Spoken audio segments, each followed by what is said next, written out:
ఎటువంటి ఆపరేషన్ లేకుండా లేటెస్ట్ టెక్నాలజీతో చిన్న ఇంజెక్షన్ తో నన్ను పూర్తి ఆరోగ్యవంతురాలను చేశారు. Elite spine and pain management centre కి వెళ్తే మీ నొప్పులకు స్వస్తి.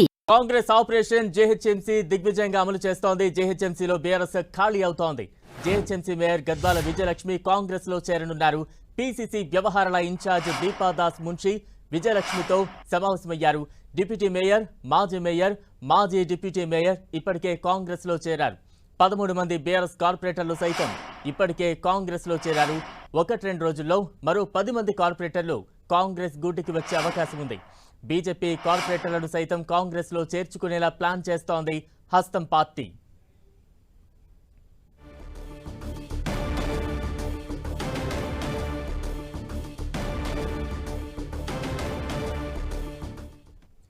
దీపదాస్ మున్షితో జేహెచ్ఎంసీ మేయర్ భేటీకి సంబంధించి మరింత అప్డేట్స్ మా ప్రతినిధి ప్రతాప్ అందిస్తారు. ప్రతాప్, కాంగ్రెస్ పార్టీ ఎక్కడెక్కడైతే బలహీనంగా ఉంటుందో అక్కడ అంతా స్ట్రెంగ్ చేసుకోవాలని చెప్పేసి ఆలోచన చేస్తుంది. ముఖ్యంగా గ్రేటర్ పరిధిలో గత అసెంబ్లీ ఎన్నికల్లో చాలా పూర్ రిజల్ట్ రావడం జరిగింది. వీటిని అంతా కూడా అధిగమించి లోక్సభ ఎన్నికల్లో స్ట్రెంగ్తన్ కావాలని చెప్పేసి కాంగ్రెస్ పార్టీ ఆలోచన చేస్తుంది. అందులో భాగంగానే ఆ పార్టీకి అంటే బీఆర్ఎస్కు సంబంధించిన నేతలంతా కూడా బలమైన నేతలందరూ కూడా వరుసగా కాంగ్రెస్ పార్టీలో చేర్చుకునేందుకు ఆపరేషన్ ఆకర్ష్ అయితే చేపట్టడం జరిగింది. అందులో భాగంగానే ఇప్పటికే జీహెచ్ఎంసీకి సంబంధించి మాజీ మేయర్ కానీ మాజీ డిప్యూటీ మేయర్ ఇప్పటికే చేరిపోయారు. మరి ఈ మధ్య కాలంలోనే డిప్యూటీ మేయర్ కూడా శోభ కూడా కాంగ్రెస్ పార్టీలో చేరడం జరిగింది. ఇప్పుడు ఈరోజు తాజాగా మేయర్ గద్వాల్ విజయలక్ష్మి తోటి కాంగ్రెస్ రాష్ట్ర వ్యవహారాల ఇన్ఛార్జి దీపాదాస్ మున్షి, అదేవిధంగా సీఎం రేవంత్ రెడ్డికి అడ్వైజర్గా ఉన్న వేం నరేందర్ రెడ్డి, ఖైరతాబాద్ జిల్లా అధ్యక్షుడు రోహిన్ రెడ్డి కూడా భేటీకి కావడం జరిగింది. ఆమెతో సంప్రదింపులు కూడా చేశారు. ఈ దీపాదాస్ మున్షి వెళ్ళిపోయిన తర్వాత మేయర్ విజయలక్ష్మి కూడా మాట్లాడడం జరిగింది. ఇన్ఛార్జి దీపాదాస్ మున్షి కాంగ్రెస్ పార్టీలోకి తనను ఆహ్వానించారని కూడా మేయర్ విజయలక్ష్మి చెప్పడం జరిగింది. అయితే ఈ ఆహ్వానానికి సంబంధించి కార్యకర్తలతోటి పార్టీ కార్యకర్తలతోటి అందరితో చర్చించిన తర్వాత నిర్ణయం తీసుకుంటానని కూడా చెప్పారు. కార్యకర్తల నిర్ణయం మేరకే తన అభిప్రాయం ఉంటుందంటూ కూడా నిర్మగర్భ వ్యాఖ్యలు అయితే చేయడం జరిగింది. కాంగ్రెస్ పార్టీకి అంటే పార్టీకి సంబంధించి ఆమె ఇప్పటివరకు 2 సార్లు కార్పొరేటర్లుగా కార్యకర్తలు గెలిపించారు కాబట్టి ఖచ్చితంగా కార్యకర్తల నిర్ణయంతో వారితో ఒకసారి చర్చించిన తర్వాత నిర్ణయం తీసుకుంటారని చెప్పారు. సో చూసినట్లయితే ఇది ఒక విధంగా లాంఛనం మాత్రమే చెప్పుకోవచ్చు. ఆమె కూడా కాంగ్రెస్ పార్టీలో చేరడం దాదాపు ఖాయమన్నట్టుగా కూడా తెలుస్తుందని చెప్పుకోవచ్చు. ఇవి కూడా ఈ పార్లమెంట్ ఎన్నికల్లోపే ఆమె కూడా కాంగ్రెస్ పార్టీలో చేరే అవకాశాలు ఉన్నాయి. 1-2 రోజుల్లో దీనికి సంబంధించి కూడా ఆమె నుంచి క్లారిటీ వచ్చే అవకాశం ఉంది. పార్టీ కార్యకర్తలతో సమావేశం ఏర్పాటు చేసుకున్న తర్వాత దీన్ని అఫీషియల్గా కూడా ప్రకటించే అవకాశాలు ఉన్నట్టుగా తెలుస్తుంది. ఇప్పటికే కాంగ్రెస్ పార్టీకి సంబంధించి అంటే బీఆర్ఎస్కు సంబంధించి హైదరాబాద్ గ్రేటర్ హైదరాబాద్కి సంబంధించిన డివిజన్కి సంబంధించి మొత్తం 150 డివిజన్లు ఉన్నాయి. వీటిలో మేయర్కు సంబంధించి అంటే ఎంఐఎంతో పొత్తులో భాగంగా ఎంఐఎంతో సపోర్ట్ తీసుకొని మేయర్ పదవిని బీఆర్ఎస్ కైవసం చేసుకున్న పరిస్థితి ఉంది. అయితే ఇప్పుడు ఎవరికైతే డిప్యూటీ మేయర్ కూడా కాంగ్రెస్ పార్టీలో చేయడం జరిగింది. అంటే అసెంబ్లీ ఎన్నికల ఫలితాల తర్వాత రాష్ట్రంలో కాంగ్రెస్ పార్టీ అధికారంలోకి వచ్చిన తర్వాత వరుసగా కాంగ్రెస్ పార్టీలో చేరుతున్న పరిస్థితి అయితే కనపడుతుంది. దాదాపు ఇప్పటికే 10ల సంఖ్యలో కార్పొరేటర్లంతా కూడా కాంగ్రెస్ పార్టీలో చేరారు. మరో 13 మంది కూడా బీఆర్ఎస్ కార్పొరేటర్లంతా కూడా కాంగ్రెస్ పార్టీలో చేరేందుకు సిద్ధంగా ఉన్నట్టు కూడా పార్టీ వర్గాలు చెప్తున్నాయి. సో మొత్తం మీద హైదరాబాద్కు సంబంధించి కూడా పూర్తి స్థాయిలో కాంగ్రెస్ పార్టీ తన హస్తగతం చేసుకోవాలని చెప్పేసి ప్లాన్ చేస్తుంది. దానికి సంబంధించి కూడా ఇప్పటికే హైదరాబాద్ ఎమ్మెల్యేగా ఉన్న దానం నాగేందర్ని కూడా కాంగ్రెస్ పార్టీ అభ్యర్థిగా కూడా సికింద్రాబాద్ పార్టీ అభ్యర్థిగా కూడా ప్రకటించిన పరిస్థితి ఉంది. కాబట్టి ఖచ్చితంగా సికింద్రాబాద్ చాలా ప్రతిష్టాత్మకంగా తీసుకున్న పరిస్థితి. చెప్పండి బాలరావు. ప్రథమ అంటే ఈ భేటీలో ఏమైనా హామీలు జేహెచ్ఎంసీ మేయర్ ముందు దీపాదాస్ మున్షి పెట్టారా, లేదంటే జేహెచ్ఎంసీ మేయర్ ఏమైనా డిమాండ్స్ దీపాదాస్ మున్షి ముందు పెట్టారా? దీనికి సంబంధించి ఏమైనా చర్చ జరుగుతోందా?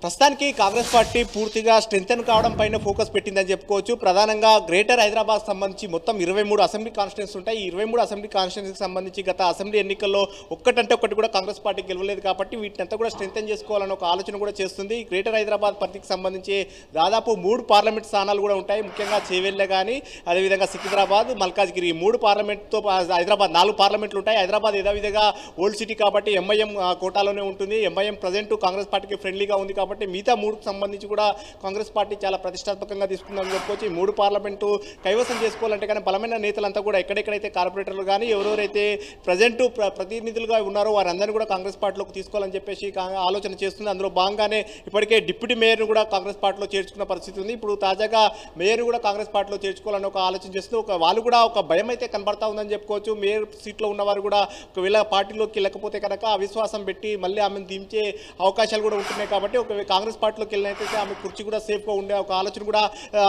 గద్వాల్ విజయలక్ష్మి కూడా ఆలోచన చేస్తున్నట్టు కూడా తెలుసు. సో అందులో భాగంగానే దీపాదాస్ మున్షి వస్తామని చెప్పిన వెంటనే ఆమె కూడా ఆహ్వానించడం స్వాగతం చెప్పడం కానీ గతంలో చూసినట్టయితే విజయలక్ష్మి తండ్రి కేశవరావు గతంలో కాంగ్రెస్ పార్టీలో సుదీర్ఘంగా సేవలు అందించారు. పీసీసీ అధ్యక్షుడిగా ఉమ్మడి రాష్ట్రంలో పీసీసీ అధ్యక్షుడిగా సేవలు అందించారు. కాబట్టి మళ్ళీ గర్వాపసిలో భాగంగా అంతా కాంగ్రెస్ పార్టీలోకి వస్తామని ఒక చెప్పే అవకాశం ఉన్నట్టు కూడా తెలుసు. సో మొత్తం మీద మళ్ళీ కాంగ్రెస్ పార్టీ చేపడుతున్న ఆపరేషన్ ఆకర్ష్ ఏదైతే ఉందో అది కూడా పూర్తి స్థాయిలో ఫలప్రదం అవుతుందని చెప్పుకోవచ్చు. ఏదైతే లోక్సభ ఎన్నికల్లో దృష్టిలో పెట్టుకొని ఈ మూడింటిని అంటే ఖచ్చితంగా ప్రతిష్టాత్మకంగా కాంగ్రెస్ పార్టీ తీసుకుంది కాబట్టి ఖచ్చితంగా టార్గెట్ 14 అని కూడా ఇప్పటికే సీఎం రేవంత్ రెడ్డి పదే చెప్తున్న పరిస్థితి ఉంది. 14 స్థానాలు ఖచ్చితంగా కైవసం చేసుకుంటామంటున్నారు. అందులో భాగంగానే ఏ ఒక్క చిన్న ఛాన్స్ కూడా ఇవ్వకూడదు, ప్రతి అవకాశాన్ని సద్వినియోగం చేసుకోవాలి, ఎక్కడ కూడా చిన్న మిస్టేక్ జరగకుండా గెలుపు దిశగా అడుగులు వేయాలని చెప్పేసి ఆలోచన చేస్తున్న పరిస్థితి కాబట్టి మొత్తం మీద బీఆర్ఎస్ను ఆపరేషన్ ఆకర్ష్ తోటి ఖాళీ చేయించి మొత్తం కాంగ్రెస్ పార్టీలోకి తీసుకోవాలని కూడా ఒక ఆలోచన చేస్తుంది. బలమైన నేతలు ఎవరెవరు ఎక్కడెక్కడ ఉంటారో వారందరూ కూడా తీసుకోవాలని ఒక ఆలోచన చేస్తుంది. ఇప్పటికే చాలా మంది ఎమ్మెల్యేలు టచ్లోకి కూడా తీసుకున్న పరిస్థితి ఉంది. కాబట్టి ముఖ్యంగా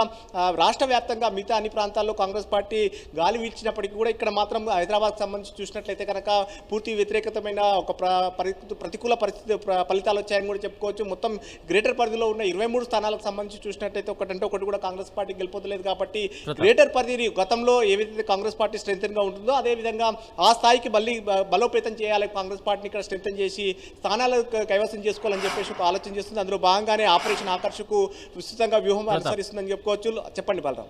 ప్రతాప్, అంటే పార్లమెంట్ ఎన్నికలకు ముందు ఇప్పటికే కాంగ్రెస్ వైపు అన్ని పార్టీల నుంచి నేతలు చూస్తూ ఉన్నారు, వలసలు కూడా పెద్ద ఎత్తున కనిపిస్తూ ఉన్నాయి. ఇప్పుడు ప్రస్తుతం జేహెచ్ఎంసీ మేయర్ వరకు వచ్చింది. ఈ రిజల్ట్ రేపు పార్లమెంట్ ఎన్నికల్లో ఎటువంటి రిజల్ట్ చూపించే అవకాశం ఉంది, పాజిటివ్ రిజల్ట్ కాంగ్రెస్కి, ముఖ్యంగా జేహెచ్ఎంసీ పరిధిలో?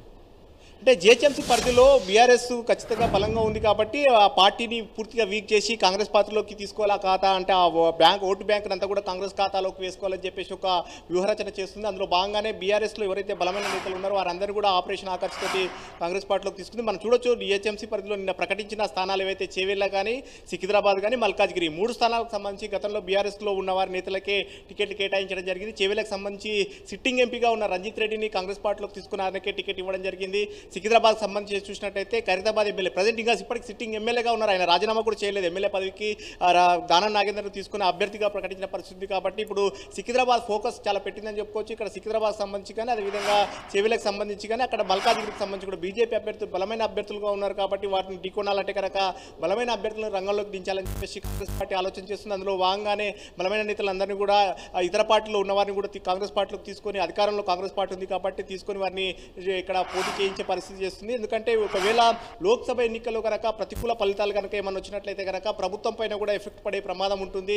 ముఖ్యంగా ప్రభుత్వంకి అంటే చూసిన మెజార్టీ బోటాబోటీగా ఉంది, కేవలం 64 మంది మాత్రమే కాంగ్రెస్ పార్టీకి ఎమ్మెల్యేలు ఉన్నారు కాబట్టి ఒకవైపు ఇప్పటికే ప్రతిపక్షాల నుంచి కూడా ప్రభుత్వం ఎంతో కాలం ఉండదండి ఒక సవాళ్ళు వస్తున్న నేపథ్యంలో లోక్సభ ఎన్నికలను అత్యంత ప్రతిష్టాత్మకంగా తీసుకుందని చెప్పుకోవచ్చు. అందులో భాగంగానే ఇతర పార్టీల నుంచి నేతలంతా కూడా కాంగ్రెస్ పార్టీలోకి చేర్చుకొని ఎక్కువగా సాధ్యమైనంత ఎక్కువ ఎంపీ స్థానాలన్నిటి కూడా గెలుచుకొని పార్టీని స్ట్రెంథెన్ చేయాలి, ప్రభుత్వాన్ని మరింత బలోపేతం చేసుకోవాలని చెప్పేసి ఒక ఆలోచన చేస్తుంది. అందులో భాగంగానే బీఆర్ఎస్కు సంబంధించిన ఎమ్మెల్యేలు కానీ మిగతా బలమైన నేతలందరూ కూడా ఆపరేషన్ ఆకర్ష్ చేపట్టే పరిస్థితి, వారంతా కూడా కాంగ్రెస్ టచ్లోకి వరుసగా వస్తున్న పరిస్థితి. అందులో భాగంగానే ఇప్పుడు మొట్టమొదటి వికెట్ కూడా ఒక గేట్ కూడా తెరిచామని కూడా ఇప్పటికే సీఎం రేవంత్ రెడ్డి కూడా చెప్పిన పరిస్థితి కాబట్టి ఆ గేట్ల ప్రవాహానికి ఎవరెవరు వస్తారనేది కూడా ముందు చూడాల్సి ఉంటుంది. ఇప్పటికైతే ప్రజెంట్ ఖైరతాబాద్ ఎమ్మెల్యే దానం నాగేందర్ ఇంకా పార్టీకి అంటే ఎమ్మెల్యే పదవికి రాజీనామా చేయకపోయినప్పటికీ కాంగ్రెస్ కండువా కప్పుకున్నారు, కాంగ్రెస్ పార్టీ అనే ఒక టికెట్ కూడా అనౌన్స్ చేసింది కాబట్టి మిగతా అంశాలకు సంబంధించి ముఖ్యంగా ఈ ఎన్నికలు త్వరలో రాబోతున్నాయి కాబట్టి ఎన్నికలు మరింత స్ట్రెంథెన్ చేసుకునేందుకు కూడా ఇతర నేతలంతా కూడా కార్పొరేటర్లు ముఖ్యంగా గ్రేటర్ పరిధిలోకి సంబంధించిన కార్పొరేటర్లు చాలా ముఖ్యం కాబట్టి గ్రౌండ్ వర్క్లో ఓట్లు వేయించడానికి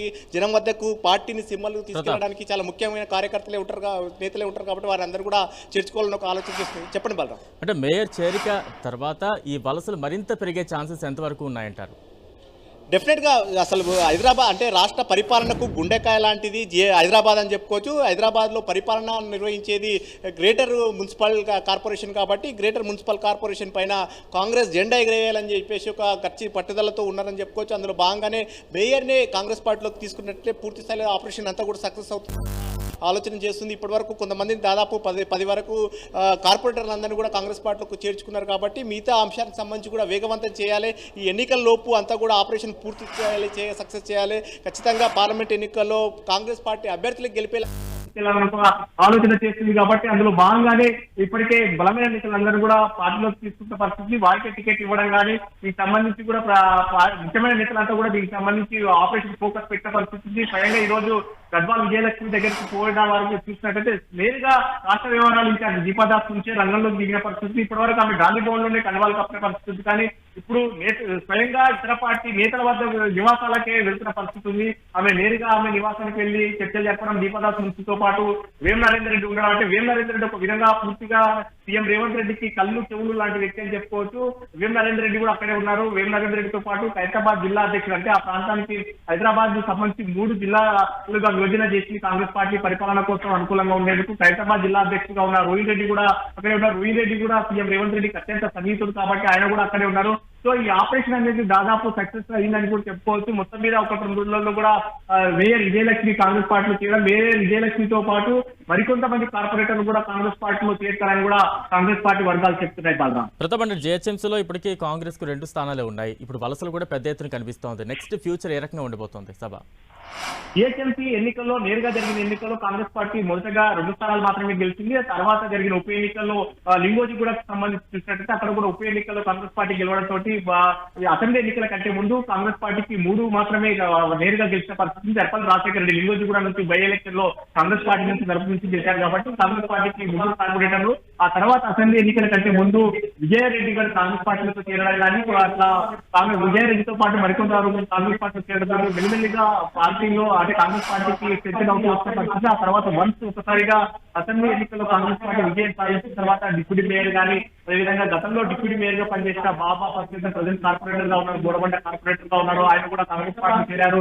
కొంతమంది మాజీ మేయర్ బొంటు రామోహన్ వారి అసెంబ్లీ ఆమె ప్రజెంట్ కార్పొరేటర్ గా ఉంది, ఆమె కూడా కాంగ్రెస్ పార్టీ చేసిన పరిస్థితి. అక్కడ కొంతమంది కార్పొరేటర్లు కూడా కాంగ్రెస్ పార్టీలో చేరారు. మిగతా కార్పొరేటర్లు అంతా కూడా గాలం వేసి పార్టీని సింథన్ చేసుకొని వచ్చే లోక్సభ ఎన్నికల్లో కాంగ్రెస్ పార్టీ విజయకేతనం వేయాలని ఒక వ్యూహంతో అయితే పార్టీ ముందుకు వెళ్తుందని చెప్పొచ్చు. Right, thank you Pratap.